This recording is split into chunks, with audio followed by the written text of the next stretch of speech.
Bien, buenas tardes. Saludamos a todas las personas que siguen esta transmisión en vivo. El día de hoy, martes 19 de enero, en nuestro segundo día de actividades, en el marco de la Semana Estatal de Protección Civil, tengo el gusto y el honor de presentar a un gran investigador, una persona que se ha desarrollado en el área de las ciencias sociales, focalizado a lo que tiene que ver la gestión integral del riesgo de desastre, un destacado investigador de la Universidad de Colima, el doctor Raimundo Padilla Lozoya, quien nos acompañará el día de hoy con el tema de las respuestas ante la pandemia de 1918. Antes de cederle el uso de la voz al amigo Raimundo, decirle a todas las personas que nos siguen que va a haber al finalizar una sesión de preguntas, para lo cual solicitamos que durante la transmisión puedan subir las preguntas que tengan a efecto de que sean captadas acá por el equipo técnico y posteriormente transmitírselas al ponente para que al final se haga esta sesión. Entonces, sin más preámbulos, amigo Raimundo, gracias por acompañarnos y te cedemos el uso de la voz. Entonces, la presentación se llama así, Respuestas ante la pandemia de 1918, y en las próximas diapositivas van a ver varios elementos que hacen posible entender un poco más qué fue lo que sucedió en 1918, parte de 1919, que también continuó la epidemia, aunque con menor intensidad y con muy pocos casos en Colima. Como soy antropólogo e historiador, siempre me gusta recordar un poco de dónde viene la trayectoria que va uno realizando con los temas de investigación. Yo trabajo en la Universidad de Colima, en la Facultad de Letras y Comunicación, desde hace más de 20 años, y ahí, junto con estudiantes, con profesores, pues hemos realizado distintos proyectos. Este en particular es interesante porque surgió a partir de un seminario internacional que tiene como propósito analizar las epidemias, endemias y pandemias que han ocurrido a lo largo de los siglos XVIII y el siglo XXI, con un grupo de colegas investigadores de distintas instituciones, entre ellas el CIESAS, el Instituto Mora, la ENA, la UNAM y otras instituciones, el Colegio de Michoacán también, y obviamente la Universidad de Colima. Y en el diálogo constante con estos otros investigadores, uno va aprendiendo cómo se va a realizar el proceso metodológico de una investigación relacionada con la epidemia. Es totalmente distinto el procedimiento. Yo había estudiado huracanes, había estudiado un poco temblores también, y en el año 2017 me invitaron a formar parte de este equipo interdisciplinario para estudiar lo que ocurrió con la epidemia de 1918. Y entonces ahí en este gran equipo de historiadores, antropólogos, epidemiólogos, y otros colegas sociólogos también, geógrafos incluso también, que de manera pues interdisciplinaria entramos en diálogo, vamos presentando avances de investigación con base en las fuentes que consultamos, y vamos compartiendo libros como los que están viendo ahora ustedes en la pantalla, y nos dimos cuenta que la epidemia de 1918, aunque ha sido bastante estudiada en otros lugares del mundo, en realidad en México no se había trabajado a profundidad. Y entonces por primera vez se hizo este proyecto entre distintas instituciones para investigar qué fue lo que sucedió con la epidemia de 1918 a lo largo y ancho de nuestro país. Y así investigadores de distintas regiones y distintos estados de nuestro país nos enfocamos a evaluar, a recolectar información y analizar para evaluar qué fue lo que sucedió en este periodo tan trágico de la historia nacional. Nos dimos cuenta de que la epidemia pues ha sido reportada en Estados Unidos, en Europa, que ha sido vista con el enfoque médico principalmente, epidemiológico, y que han buscado entender cuáles fueron las causas que propiciaron su diseminación. A través de esa bibliografía sabemos que inició en un campamento en Kansas, un campamento de soldados. Hay que recordar que el escenario internacional era la Primera Guerra Mundial, y que al parecer ahí un cocinero estornudó en algún momento sobre la comida, la sopa, y esto contagió a los demás integrantes del cuartel, pues del campamento, a los soldados, y luego estos soldados viajaron hacia Europa, y así fue como la influenza llegó hasta allá y empezó a contagiar a más soldados y a las personas con quien tenían contacto estos soldados. Es curioso porque normalmente se conoce esta epidemia como la fiebre española o la influenza española, pero no es porque haya surgido en España, sino porque en España fue donde inicialmente descubrieron a qué se debía y entonces le adjudicaron, se dieron cuenta que era una influenza, le adjudicaron entonces el nombre de influenza española por el origen del lugar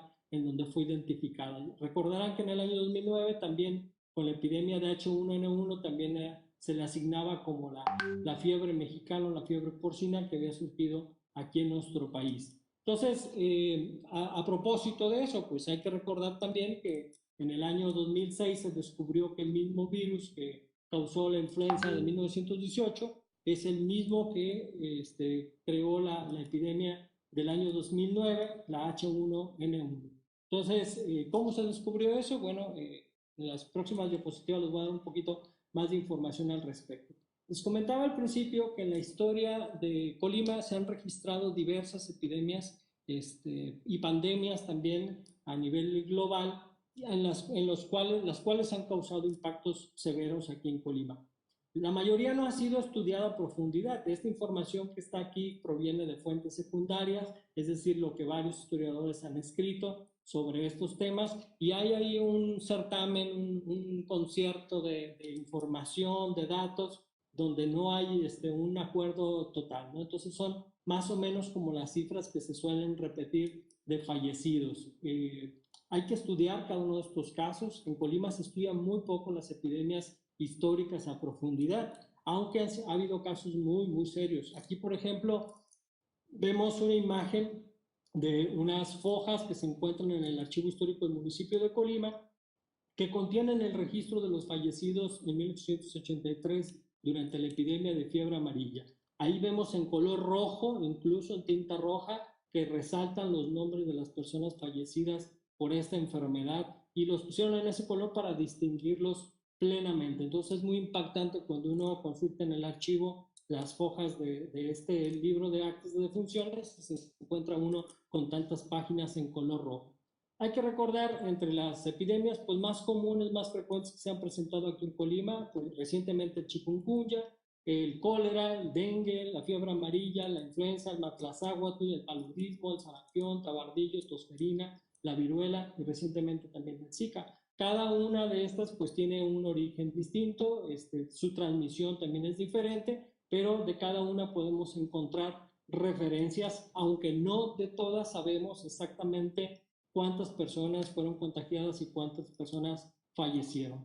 Recientemente el caso de la epidemia del año 2009, que también pues, fue muy escandalosa en todo el país, a nivel internacional también, y que aquí en Colima afortunadamente la mortalidad pues, no fue tan alta, sin embargo sí hubo bastantes contagiados y fue una gran alarma y durante varios meses este caso nos tuvo muy al pendiente de lo que estaba ocurriendo.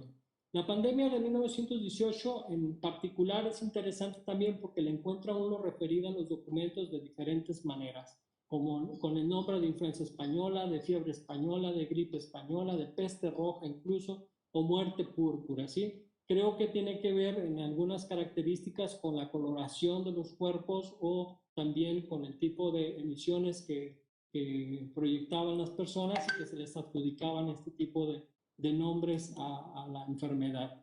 Se descubrió, les decía, en el año 2006 que fue el mismo virus, el de H1N1, el que contagió a las personas en 1918, a las del 2009, debido a que encontraron un cuerpo de una mujer mongol, inuit, y congelado, y encontraron también unos soldados congelados, fallecidos desde 1918, y al hacer el estudio en los cuerpos, aunque eran de localidades totalmente distintas, pues encontraron que el virus que los había matado pues era exactamente el mismo, y al estudiarlo descubrieron que se trataba de H1N1. Pero eso ocurrió pues recientemente, en el año 2006, entonces hay que ponerlo en perspectiva y decir, bueno, desde 1918 se sabía que ocurrió esta epidemia, pero no se sabía cuál había sido el virus exactamente. Hay que recordar también que desde 1933 se conocen los virus, ¿sí? Entonces, antes de 1933 no se conocía, no se sabía que existían virus y se pensaba que eran bacterias, que eran agentes que eran volátiles los que causaban las enfermedades, y entonces por eso se optaba por medidas higiénicas para enfrentar este tipo de amenazas. Y pues obviamente no siempre eran efectivas este tipo de respuestas, ¿sí? América Molina del Villar, una de las grandes historiadoras de nuestro país y amplia conocedora de muchísimas epidemias históricas, también coordinó este proyecto del cual me hacía referencia y fue encontrando en fuentes hemerográficas como los periódicos, entre fuentes documentales, lo que sucedía con la influenza en la Ciudad de México. Y aquí podemos ver algunas de esas portadas del periódico donde se nota que era el tema principal, ¿sí? Pero esto ocurre ya entrado el mes de octubre. Antes del 8 de octubre no encontramos información hemerográfica sobre la influenza, pero después ya del 8 o 9 de octubre empiezan a aparecer algunas notas esporádicamente y sobre todo en noviembre y la primera semana de diciembre, que es cuando se presenta la mayor intensidad. Con estudios que se han realizado en otras latitudes, pues sabemos que este contexto particular de la Revolución Mexicana, de la Primera Guerra Mundial y la confluencia con una amenaza, pues afectó de manera global, ¿sí? Esta suma de elementos entre los desastrólogos o catastrofistas o quienes nos dedicamos a la historia, la antropología del riesgo y de los desastres, solemos llamarlo coyuntura desastrosa, ¿no? Así también se han referido unos colegas, Isabel Campos Gonaga y el antropólogo venezolano Rogelio Altés, entre muchos otros colegas que los han antecedido. Entonces, esas coyunturas desastrosas son importantes porque nos permiten ver cuáles son los elementos que están incidiendo, ¿sí? Actualmente se utiliza un concepto, o se ha promovido un concepto que se llama sindemia para tratar de definir qué es lo que está pasando en la relación entre este virus y las condiciones sociales que magnifican que este patógeno, que este virus, pues genere un gran daño en la población. Yo la verdad es que creo que se podría resolver este debate entendiendo a plenitud lo que significa un desastre. Un desastre es el resultado de la conjunción de distintos elementos en los cuales se hace evidente que existe una sociedad vulnerable y que esa vulnerabilidad es parte de la explicación de por qué se magnifican los impactos. Entonces, cuando se presenta un fenómeno natural, como son también la diseminación de los virus, y los virus son agentes naturales junto con las bacterias y con otros microorganismos, están entre la naturaleza, los produce la naturaleza, los transporta la propia naturaleza. Cuando se vinculan con una sociedad que es vulnerable entre ellos, pues es cuando tienen afectación. Y los daños económicos, los daños en pérdidas humanas, en enfermos, son lo que nosotros caracterizamos o denominamos como un desastre. Entonces, lo que estamos viviendo actualmente con el COVID-19, pues es un enorme desastre, ¿no? Que va a tener consecuencias económicas y sociales a corto, mediano y sobre todo a largo plazo. En particular, en 1918 se tuvieron 3 oleadas de esta influenza. ¿Sí? La primera entre abril y mayo de 1918, esa ocurrió principalmente en Europa, y la segunda, que fue la que impactó más duro en México, en Latinoamérica. Aquí se cree que vino desde el norte del país y también desde el Golfo, que fue como ingresó, y de ahí se fue diseminando por el país y por Sudamérica. Entonces esta otra ocurrió entre octubre y noviembre. Y entre febrero y marzo de 1919 también se tuvo otra oleada, aunque ya más ligera, ¿sí?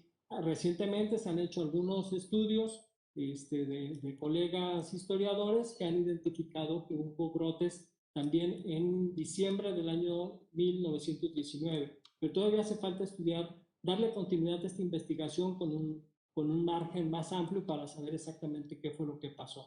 Esta epidemia también tuvo como característica que tenían duración, los episodios tenían duración de entre 6 y 8 semanas, ¿sí?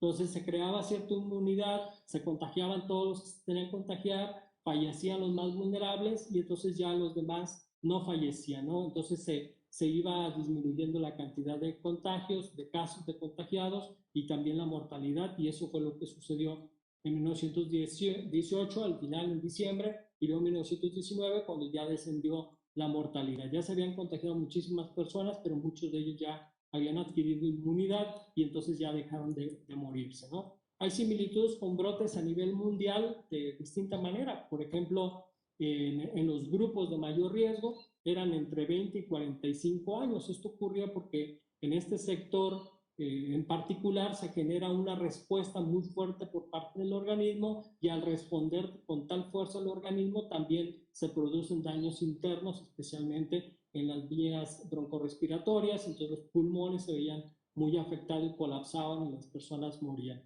Y también el grupo de las mujeres también fueron muy afectados, principalmente entre los 10 y los 14 años, sobre todo en España, y los mayores de 60 años, en prácticamente todo el mundo, hombres entre 25 y 40 años en Inglaterra, en Estados Unidos, en España y en México también, así lo hemos documentado.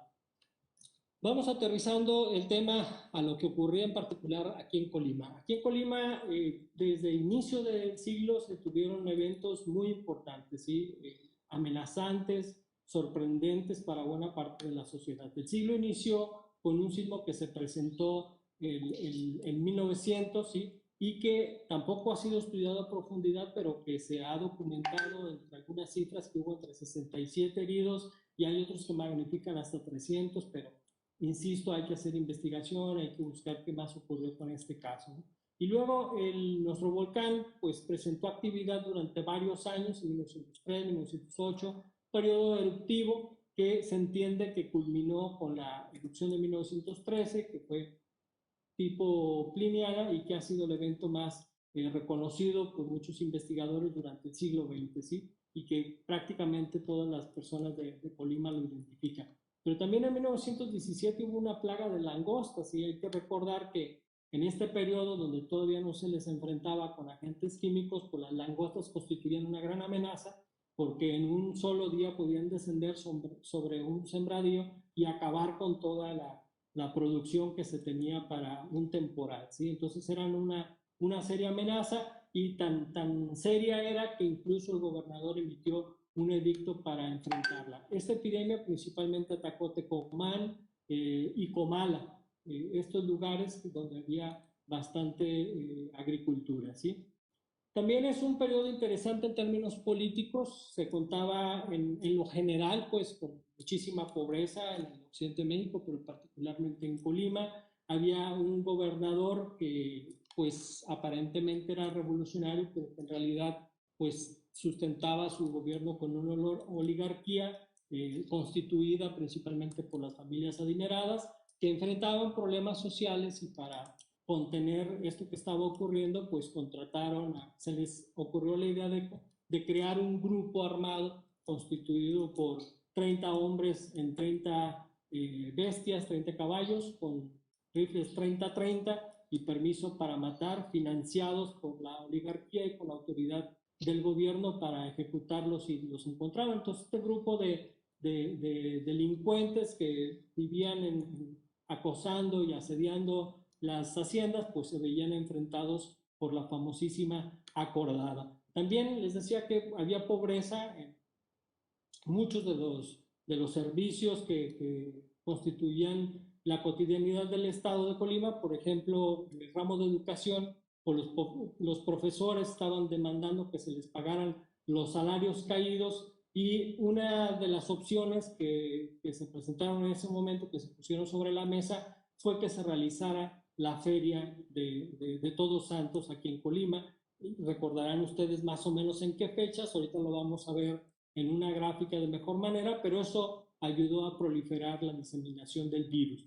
Pero gracias a la realización de este evento público tan masivo, pues se recibieron recursos para poder pagar los salarios caídos. También padecían de esta falta de recursos, de esta pobreza, otros espacios como el Hospital Civil, el Asilo de Huérfanos, el Hospicio de las Niñas, el Consejo Superior de Salubridad.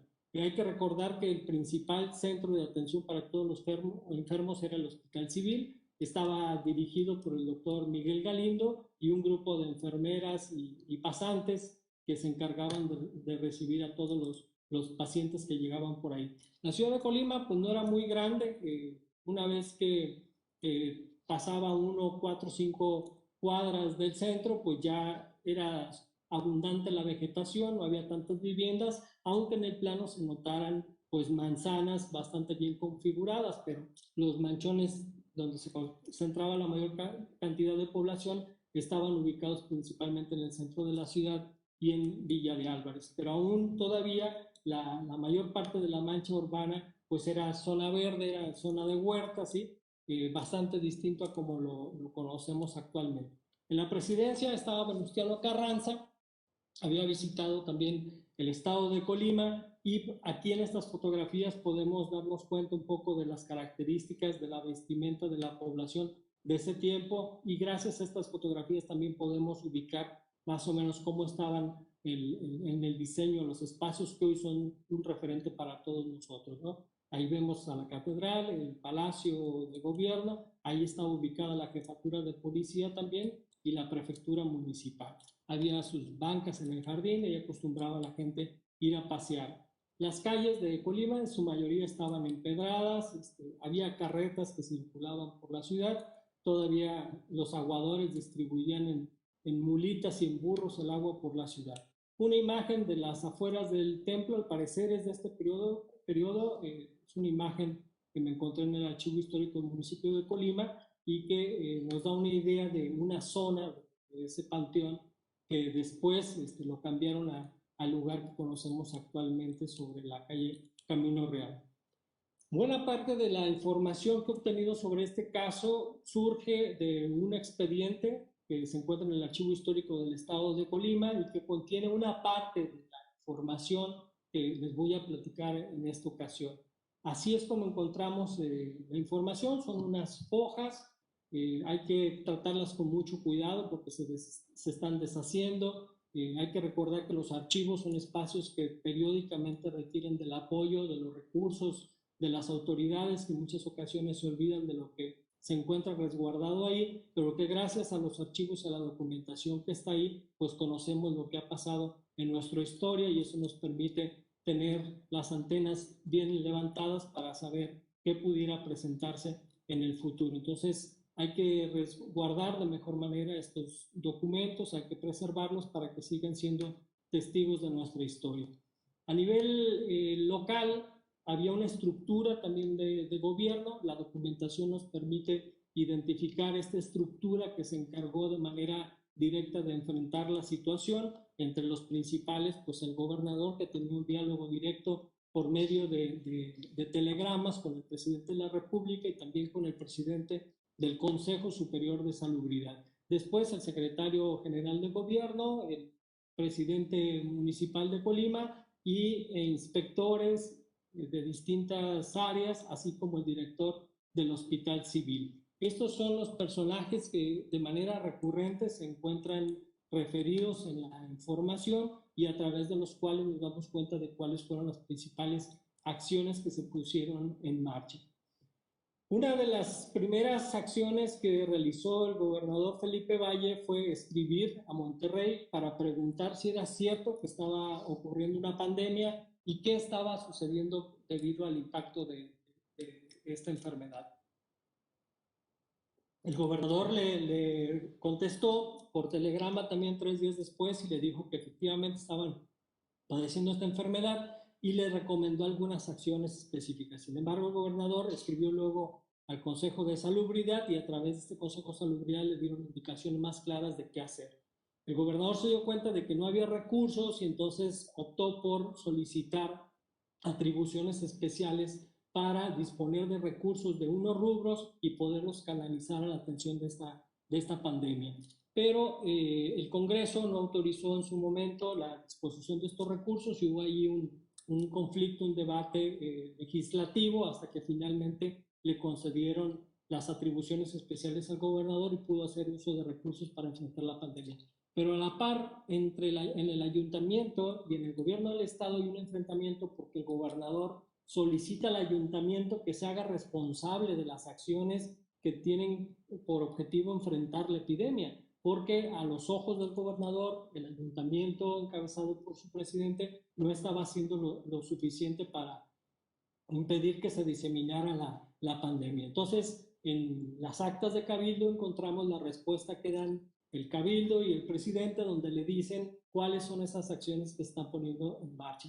Y vamos a encontrar similitudes con lo que se está haciendo actualmente. Por ejemplo, desinfectar las casas de las personas que mueren de enfermedad contagiosa, impedir la salida de aguas sucias del hospital militar que se arrojen basuras, algodones sucios y otras inmundicias procedentes del mismo hospital al río principal de Colima. Entonces, en el río de Colima era donde iban todos los desechos. Impedir el baño de animales en el estanque de baño de Los Fresnos, asear 2 veces por semana, cuando menos, todos los baños de la ciudad. El inspector municipal debe cumplir estrictamente con las obligaciones que le imponen el reglamento de inspección, el de policía y demás disposiciones relativas a conservar la salubridad pública, como el aseo de huertas, cuarteles, sitios públicos, mercados, rastrillos, basureros, inspección de leche adulterada, prohibición de venta de frutas verdes, pasadas o en descomposición, notificar por conducto de los agentes de policía a todos los habitantes de la capital para que aseen diariamente sus hogares, quemando las basuras que no fueran levantadas oportunamente por los carros de limpieza pública, que el propietario de la fábrica de almidón ubicado al norte del Parque Hidalgo evite las emanaciones pútridas que corrompen el ambiente, que el Ejecutivo del Estado repare y asee convenientemente los excusados del Palacio de Gobierno del Teatro Hidalgo, que se conserve la higiene y la salubridad en general. Si se fijan, el enfoque es principalmente higiénico, ¿sí? Porque pensaban que era una bacteria la que estaba causando estos contagios, no un virus como en realidad estaba ocurriendo. Y además también, pues son disposiciones para todo el público. Se dieron cuenta de que no había un marco legal, como ocurrió también en esta ocasión, que se tuvieron que hacer ajustes a varios reglamentos, porque no especificaban que también ciertas áreas debían atender de manera muy específica a la epidemia que estamos enfrentando en la actualidad. Entonces también hubo recursos legales que se tuvieron que hacer, principalmente se emitieron decretos en donde se indicaba qué era lo que se tenía que hacer, ¿sí? Asear constantemente las huertas, los mesones, los hoteles, las fondas, los mercados, el teatro y demás sitios públicos, ¿sí? Entonces, todas estas disposiciones en cuanto al ayuntamiento, ¿sí? Había también el referente de la fiebre amarilla de 1883 y esto generó que existieran temores, ¿sí? Y también había un proceso de información y de incoherencias entre que para unas autoridades era alarmante la situación, mientras otros decían que no se parecía a la situación que había ocurrido en 1883, y eso desafortunadamente, como ocurre en muchos casos, pues generó que se demorara el tiempo en dar una respuesta más efectiva, ¿no? Entonces aquí podemos encontrar más acciones específicas como vigilar el aseo de las calles, del interior de las casas, con especialidad de los hoteles, los mesones, huertas, hospitales, el panteón, el teatro, el palacio de gobierno, los paseos públicos, los baños, las boticas, los mercados, los rastrillos, cuarteles, templos, basureros y demás sitios públicos y de aglomeración de personas como asilos, escuelas, colegios particulares incorporados de conformidad con las disposiciones públicas del efecto. Si se fijan, pues esto nos da una panorámica de la diversidad de espacios públicos que había en este periodo de 1918.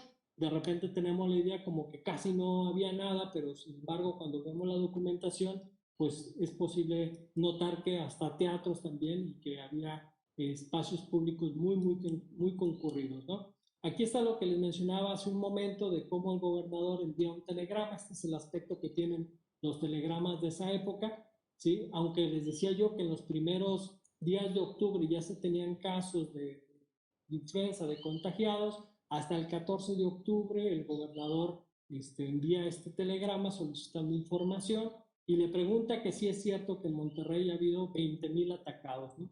El gobernador de Monterrey le contesta que no son tantos, que se está lidiando con esta pandemia. Entonces, luego pide apoyo e ideas al Consejo Superior de Salubridad, que ya funcionaba a nivel nacional y que debido a este consejo fue posible atender con una estrategia, digamos, federal, lo que estaba solicitando en todo el país.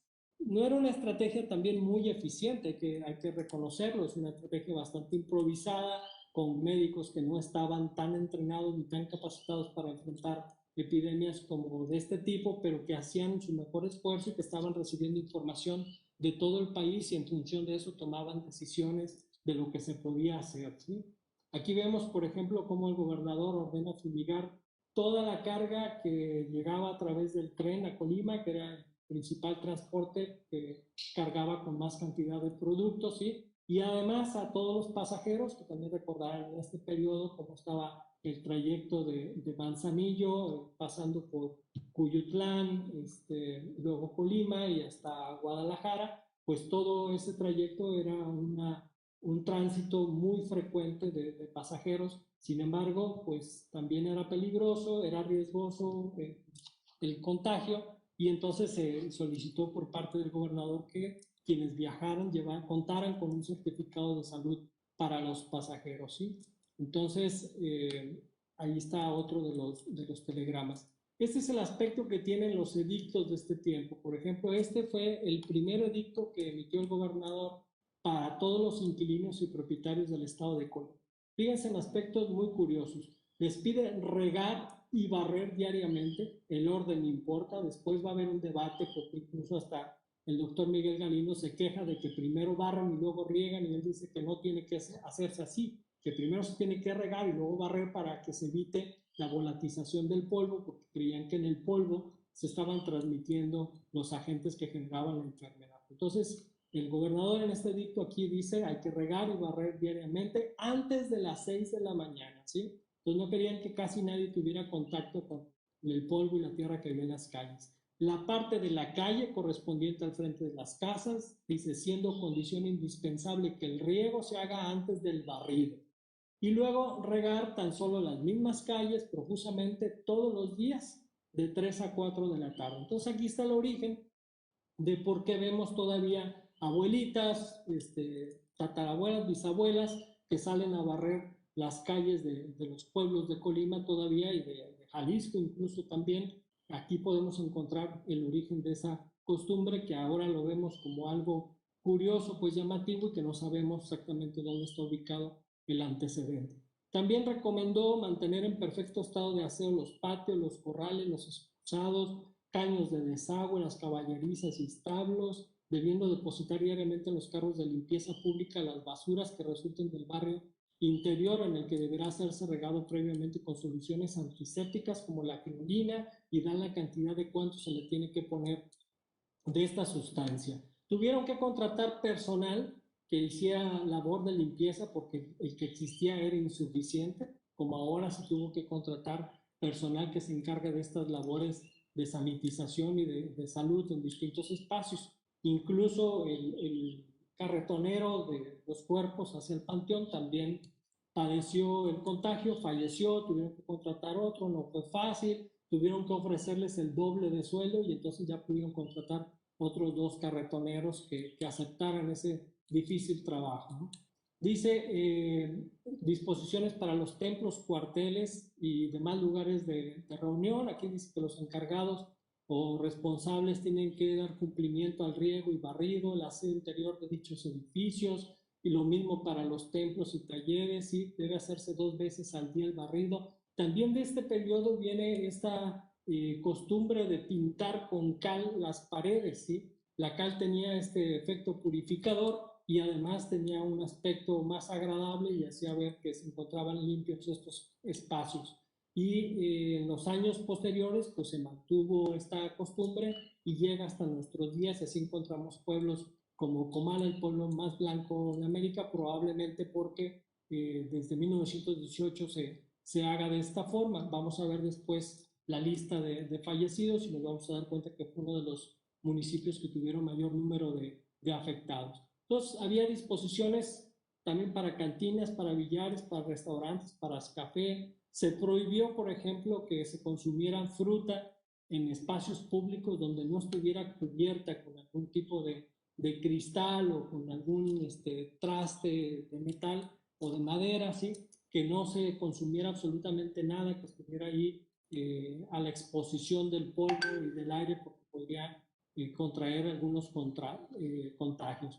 Y además se establecieron penas, ¿sí? Cualquier persona que fuera sorprendida infringiendo estas disposiciones se le iba a castigar con una cantidad económica. Dice aquí, con una multa de 50 centavos a 200 o arresto hasta por 15 días. Entonces, aunque no había un reglamento, todavía no había una ley o un reglamento sanitario al respecto, pero ya se establecieron penas sobre las personas que infringían, ¿sí? También en las escuelas se establecieron disposiciones muy claras. Aquí dice: para los estudiantes, báñate todos los días, cámbiate de vestido con frecuencia y conserva limpia las manos a todas horas. Antes y después de cada comida y después de acostarte, lávate la boca con agua mezclada con oxígeno, úntate pomada mentolada en las fosas nasales y después introduce en ellas 2 algodoncitos. No des la mano para saludar, no vayas a donde se reúnen muchas personas como los teatros, cines, plazas, carpas, iglesias, etc. Respira siempre por la nariz. Al estornudar o toser, cúbrete la boca y la nariz. Al salir de un lugar abrigado, evita las corrientes de aire frío. Haz que tu casa y tu escuela tengan las puertas bien abiertas todo el día. Las de tu casa, ábrelas antes de acostarte. Antes de barrer, riega, porque el polvo que lleva el aire conduce el microbio de las enfermedades. Procura que tu casa esté muy aseada y echa a los excusados cal disuelta en agua. No compres pasteles, dulces, frutas y demás golosinas que estén descubiertos a la venta. No comas frutas verdes o podridas. Finalmente, algo muy particular también de estos tiempos: no tengas miedo a la influenza, porque aquel es el mayor enemigo de la salud en estos momentos, ¿sí? Pues también había una condición de miedo entre la población. Y aquí en este desplegado del 4 de noviembre ya vemos que de manera explícita se le menciona la enfermedad como influenza. Ya se sabía que era un tipo de influenza lo que estaba afectando, pero no sabían que estaba asociada a un virus. En esta imagen podemos ver las sanciones. Había bastantes sancionados, no como ahora, ¿sí? Con sanciones muy específicas, ¿sí? Por qué, el domicilio, cuál había sido la infracción exactamente que se había cometido, la mayoría por no regar y no barrer las viviendas. Y de esta manera también el gobierno se hacía de recursos para atender la emergencia. Se prohibieron las saurdas, es decir, los criaderos de marranitos en el área del centro de la ciudad. Aquí vemos en este mapa el área que era considerada parte del centro de la ciudad y donde se prohibió que hubiera saurdas, ¿sí? O estos criaderos de cerditos. Y quienes infringían con estas disposiciones también eran acreedores de una sanción por parte del gobierno. También hay que destacar que una de las acciones que implementó el gobernador fue un consejo de vecinos que diariamente por la mañana iba y le entregaba un informe de la supervisión que habían realizado. Entonces nombró un inspector por manzana y ese inspector tenía que estar vigilando por la mañana, por el mediodía y por la tarde cada manzana y ver qué era lo que estaba sucediendo y anotarlo en una bitácora y entregarlo como informe. Así podían identificar dónde había algún enfermo, dónde había algún fallecido, y aunque las personas no quisieran dar parte, pues se enteraba el inspector y el inspector le notificaba al director, al juez del registro civil o algún médico para que fuera a revisar de qué había fallecido esta persona. Hay sanciones también, no se permite velar. Aquí vemos el edicto, por ejemplo, donde el gobernador prohíbe los velorios, ¿sí? Para evitar las aglomeraciones de personas y el contagio, ¿sí? No se usaba cubrebocas. Aquí, al menos de manera explícita, los documentos no dicen que utilizaran cubrebocas. Entonces prohibían los velorios. Incluso hay un caso de un joven que falleció su papá durante la mañana, lo enterraron hasta las 4 de la tarde y a los 2 días le llegó el aviso de que tenía que pasar a pagar. Él se quejaba porque decía cómo era posible que, además de perder a su padre y de correr con los gastos que implicaba el fallecimiento y el entierro, la atención médica y el entierro, pues además tenía que pagar la sanción. Entonces tuvo que demostrar que en realidad lo había enterrado hasta las 4 de la tarde, no por velarlo, sino porque fue la tardanza del trámite administrativo para que le entregaran el cuerpo y lo pudiera llevar al panteón, y eso impidió que canceló la sanción, ¿sí? Así es como se presentaban, como se colgaban los anuncios en la vía pública con las indicaciones del gobernador. Aquí vemos que se tiene que realizar el riego y el barrido y también las fogatas. Se pedía que la basura que era barrida en las calles se quemara durante las mañanas y durante la tarde, porque se tenía la idea de que este humo ayudaba a purificar. En este documento vemos, por ejemplo, cuáles eran los síntomas con los que se presentaba la enfermedad. Dice aquí, empieza como todos los catarros nasales, notándose poco a poco cansancio en los miembros inferiores, dolores en la región renal y lumbar, aumentando el cansancio hasta la postración, calosfríos, enfriamiento de las extremidades, entrada del ataque con náuseas, dolores en el vientre bajo, calentura alta, vómitos y algunas deposiciones de colores hasta producirse hemorragias por la boca y recto, etcétera, etcétera. Es el cuadro general.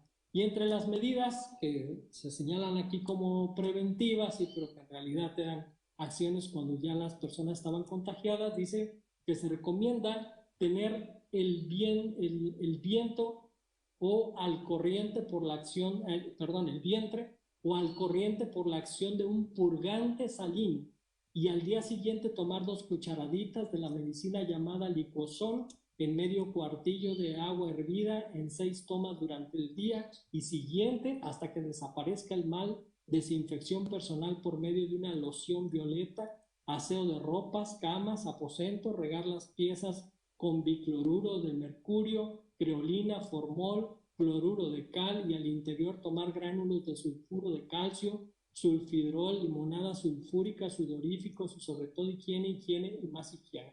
Entonces, este tipo de ingredientes, pues seguramente a lo mejor hasta la botica del pollo todavía tenga algunos de ellos, ¿no? Probablemente tenga un origen más reciente esta botica, pero se especializaba en ingredientes parecidos, ¿no? Que ahora pues ya prácticamente no conocemos casi ninguno de ellos, pero que eran los que se utilizaban.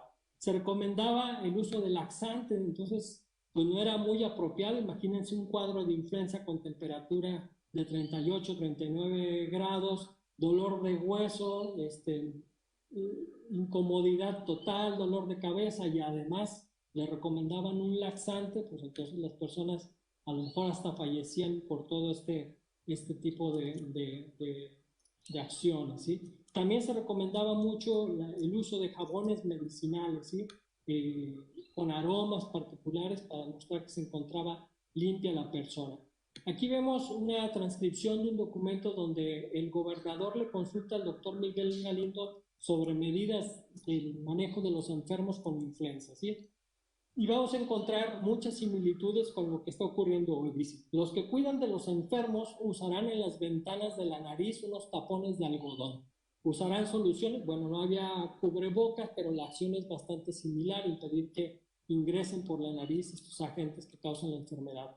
Y se usarán soluciones de creolina al 5%, ácido fénico al 3%, solución de sublimado del 1 por millar para desinfectar las manos, fumigar las piezas o los espacios en que haya habido enfermos de influenza con ácido sulfuroso, vapores de formalina. Los pañuelos que usan los enfermos serán sumergidos en solución de creolina o ácido fénico y si no los hay, en agua hirviendo. No usar los vasos sucios, cubiertos ni servilletas de los enfermos, ¿no? Pues así también para los lugares donde existían personas enfermas, pues se recomendaban acciones muy específicas. Hay que recordar también que no había ningún laboratorio para hacer estudios en ese periodo, tampoco había médicos calificados, capacitados para identificar un virus, entonces los diagnósticos se hacen de manera diferente a como es actualmente. Incluso en este periodo de 1918 hay documentos donde se lee que el juez de registro civil duda de los diagnósticos que están haciendo algunos médicos porque se da cuenta que al llegar un médico a una vivienda donde se sospechaba que había un contagiado de influenza o un fallecido por influenza, les preguntaba a los familiares cuáles eran los síntomas que había presentado el paciente. No ingresaba a la sala, no ingresaba a la casa. Entonces prefería preguntar y en función de eso diagnosticaba por qué había fallecido la persona. Entonces, obviamente, pues eso afecta el número de fallecidos reportados en la documentación. Este documento es bien interesante porque aquí el 12 de noviembre el doctor Miguel Galindo, que recordarán que hay incluso una calle muy famosa aquí en Colima que lleva su nombre, él reporta al gobernador que se contagió de influenza, lo mismo el administrador, 6 enfermeras, los practicantes y la mayor parte de los enfermos, ¿sí? Entonces pide ayuda y le mandan de la Ciudad de México 2 pasantes para reforzar la atención de los infectados. No falleció el doctor Miguel Galindo, hay que recordar que años después participó en la contienda electoral y fue presidente municipal. De manera sintética, ¿cuáles fueron las acciones más contundentes, más permanentes durante el periodo de octubre, noviembre y diciembre? Bueno, les comentaba que el ayuntamiento al parecer no dictaba las medidas necesarias de acuerdo a lo que decía el gobernador, por lo cual él solicitó facultades extraordinarias en el ramo de salubridad para atender. El Congreso le negó estas facultades extraordinarias, pero finalmente le autorizaron esta petición el 16 de octubre. Luego, lo que mencionaba hace un momento, nombran jefes de manzana para labores de salubridad y vigilancia en atención y disposición de las muertes, hacen una campaña de desinfección de baños públicos, restaurantes y todos los demás que les leí hace un momento. Se dispuso de un automóvil para labores de desinfección, un automóvil, fíjense, en comparación a todo lo que se utiliza en la actualidad. Se marcaban con pintura amarilla los frentes de las viviendas donde hubo un enfermo o un fallecido por influenza. Se regaba y se barría las calles, se contrató vigilantes para que la población barriera las calles y si no, pues pasaban el reporte en la mañana al gobernador todos los días y se hacían acreedores de sanciones. Se sacó de la prisión a los presos enfermos. Durante 10 días se les daba tiempo para que construyeran un excusado apropiado a quienes se descubría que tenían excusados inadecuados en el traspatio de las viviendas. Se pagaba por colocar avisos oficiales en la vía pública, se pagaba también por cubrir los ataúdes o los cadáveres con cal en el panteón y cal extra incluso. Se pagó 4 pesos diarios al carretonero de los cadáveres, antes se le pagaban solamente 2, ¿sí? Se pagó un barrendero extra para que atendiera el edificio del gobierno, se prohibió el consumo de frutas, se fumigaba la carga de los trenes, entonces hay un montón de acciones bastante interesantes. Ahora vamos a hablar un poco sobre la mortalidad de este periodo. Al parecer, ya revisando la documentación, el periodo de recrudecimiento inició a partir del 2 de noviembre. O sea, antes de noviembre hubo fallecidos, pero a partir del 2 de noviembre hubo más, ¿sí? Pero hasta el 14 de noviembre el gobernador le escribe un telegrama a la Secretaría de Gobernación diciéndoles que ha recrudecido la pandemia.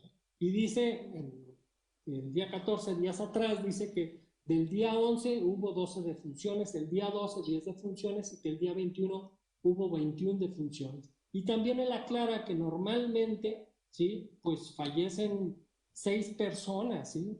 Al año y que ahora están falleciendo entre 27 y 30 al día, ¿no? Entonces, por eso le parece una situación de alarma y que se tienen que tomar medidas especiales, ¿sí? Y así es como se empieza a dar cuenta del conteo de los cadáveres. Ya a mediados de noviembre solicita un informe a los alcaldes, ¿sí? Hay que recordar que entonces solamente había 7 ayuntamientos en el estado de Colima y solicita información para saber por qué estaban falleciendo las personas en cada uno de los ayuntamientos.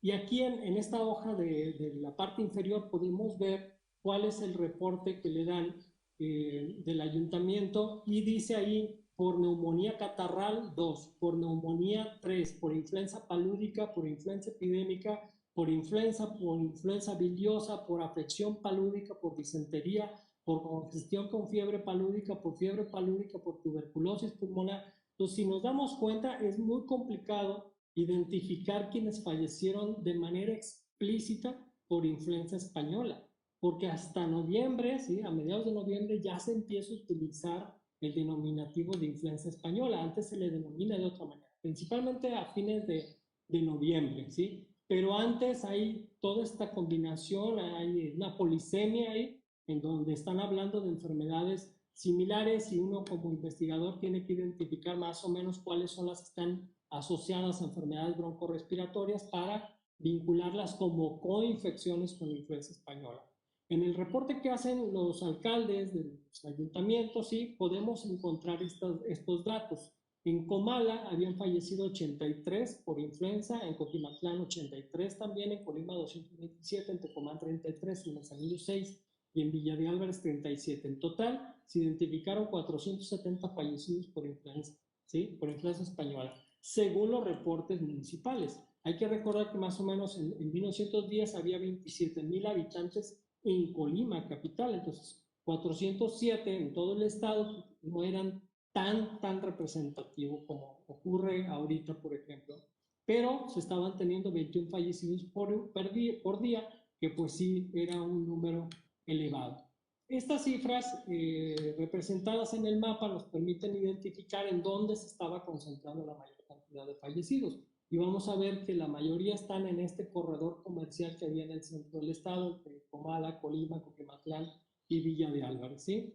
En los otros municipios, los actuales, pues no tenemos información porque reportaban a estos otros municipios. Entonces, de Colima se recibía gente de Cuauhtémoc, se recibía gente de otros espacios, como ocurre actualmente, ¿no? Que no se pueden atender en algunos hospitales y se mandan a otro lado.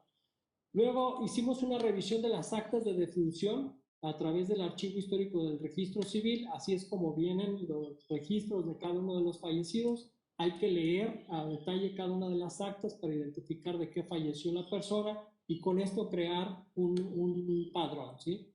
Creamos una base de datos en Excel donde viene año, mes, día, lugar, el nombre, padecimiento, la edad de cada uno de ellos y así es como nos fuimos dando cuenta cuáles eran las enfermedades más frecuentes y en qué meses estaban reportando. Si ven, pues hay un gran número de fallecidos por pulmonía. En realidad son 6,500 registros de fallecimientos que ocurrieron en todo el estado de Colima, pero asociados a múltiples causas, ¿sí? Y de esos va uno identificando cuáles son los que están relacionados con enfermedades broncorespiratorias. Entonces así encontramos una menor cantidad del total, ¿sí? Y vemos que los más frecuentes son influenza, influenza española, influenza epidémica, influenza bronconeumonía. Pero también hay coinfecciones que están asociadas a este tipo de padecimiento, como ocurre en la actualidad, ¿sí? Entonces, actualmente decían una neumonía típica, pero en realidad es COVID, ¿sí? O le pueden poner otra enfermedad, pulmonía, pero en realidad la causa fue COVID, ¿sí? O diabetes, pero en realidad la afección que la aseveró, la enfermedad que causó, que detonó la enfermedad mortal, pues fue el COVID. Entonces se tenían estas coinfecciones, ¿sí? ¿Cuáles? Pulmonía, doble pulmonía, gripe, bronquitis crónica, bronquitis pulmonar, bronconeumonía, neumonía catarral, neumonía y gripa, tosferina, tuberculosis pulmonar, ¿sí? Y había muchos otros padecimientos muy frecuentes también, como dolor de cabeza, fiebres altas, fiebre perniciosa. Ya sabemos que por fiebre las fiebres pueden deberse a múltiples razones, ¿sí?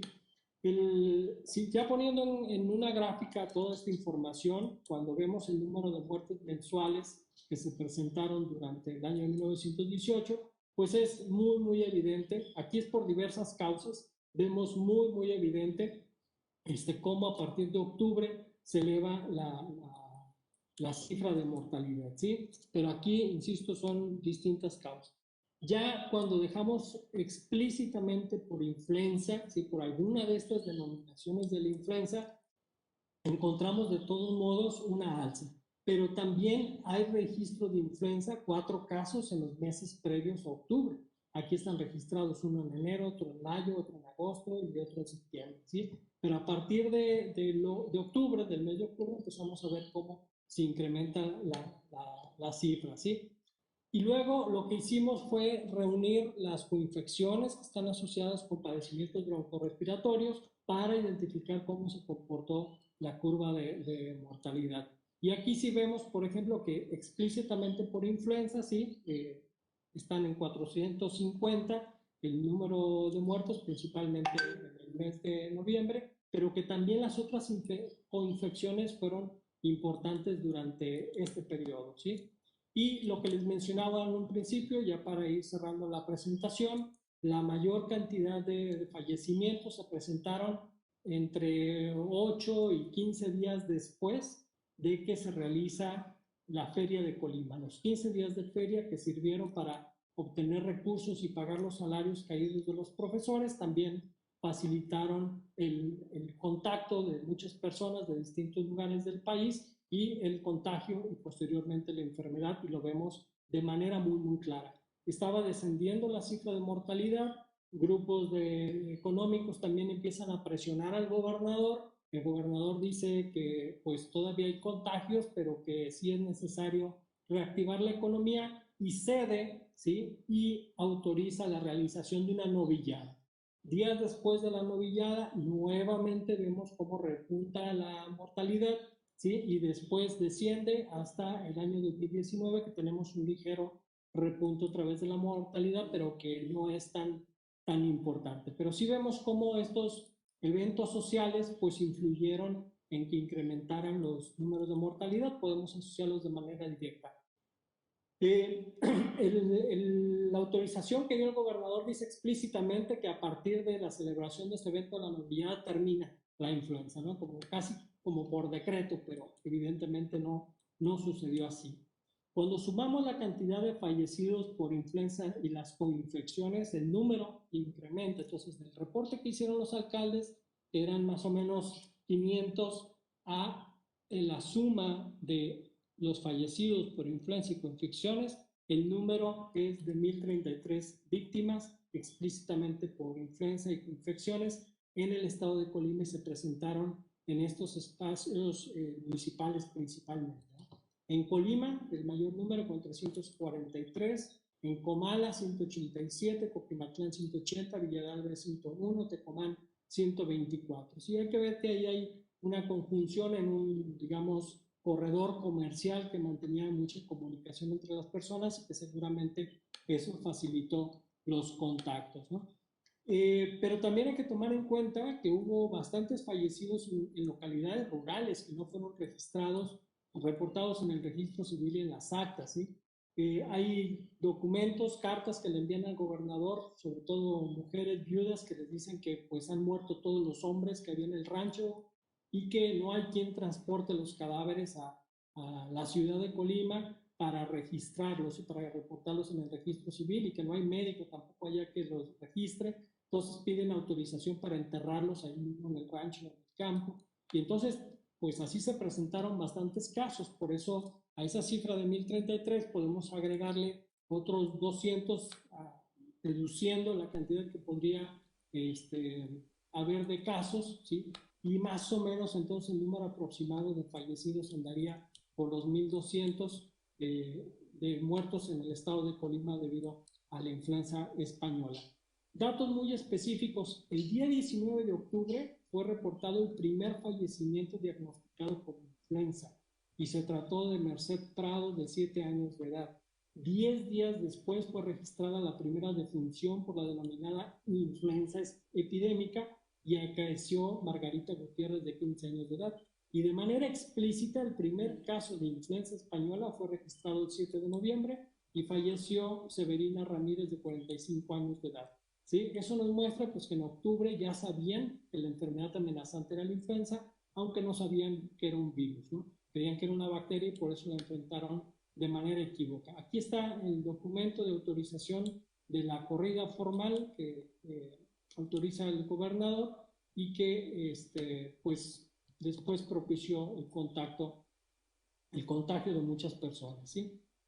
Entre los estudios que se han realizado con relación a las epidemias en el estado de Colima, hay que destacar una información que se incluyó en el Atlas Estatal, en el Atlas de Peligros y Riesgos del estado de Colima, donde se indica que la tendencia a adquirir infecciones de vías respiratorias como la influenza por municipio, los colores naranja y rojo corresponden a las tasas más altas, los colores verde claro y verde oscuro representan las tasas más bajas, ¿sí? Sin embargo, cuando vemos los casos de 1918, sobre todo los de COVID, pues nos damos cuenta que hay una diferencia muy clara en las estimaciones que se hacen. Esto sucede porque se utilizan metodologías distintas para el análisis de estos casos. También en el año 2016, Lisette Jiménez, una investigadora muy joven, realizó esta investigación donde encontró cuáles eran los municipios donde se podía presentar mayor riesgo de contraer enfermedades respiratorias. Identificó que estos serían Cuauhtémoc, Ixtlahuacán y armería. Sin embargo, pues ya cuando vemos las cifras actuales, también una enfermedad respiratoria, pues nos damos cuenta que se están moviendo de distinta manera y que el número de contagios y de fallecidos se presenta de manera diferente a como se ha estimado en estos estudios previos, ¿sí?